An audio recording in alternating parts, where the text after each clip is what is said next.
പൂക്കളുടെയും വൃത്തിയുടെയും സുന്ദര നഗരത്തിൽ, നമ്മുടെ സുൽത്താൻ ബത്തേരിയുടെ ഹൃദയത്തിൽ സ്വർഗത്തിലേക്കുള്ള വഴി ഇടുങ്ങിയതെന്ന് പറയും പോലെ ഈ ഇടനാഴിയിലൂടെ നാലടി വെച്ചാൽ രുചിക്കൂട്ടുകളുടെ അകത്തളത്തിലെത്താം. നമ്മുടെ ബാംബു മെസ്. ഇത്തിരി ക്ഷമയോടെ കാത്തിരിക്കാൻ പറ്റുമെങ്കിൽ രുചിയേറും വിഭവങ്ങൾ ആസ്വദിക്കാം. എങ്ങനെയുണ്ട് ഫുഡ്? 3 കിലോമീറ്ററിന്റെ അവിടെ വണ്ടി നിർത്തിയിട്ട് അവിടെ നടന്നത്. അടിപൊളിയാ.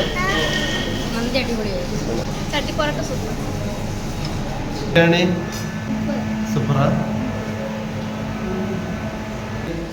അടിപൊളി ആണോ? കഴിക്കുന്നില്ലേ?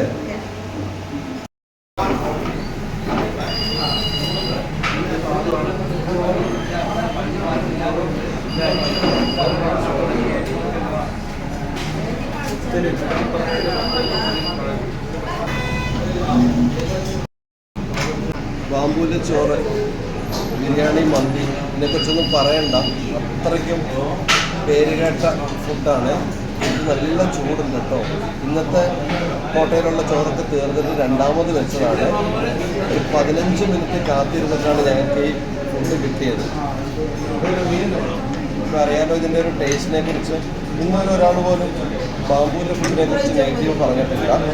റേറ്റ് കൊണ്ടാണെങ്കിലും രുചിയാണെങ്കിലും ഒക്കെ ഒന്നിനൊന്ന് മെച്ചം.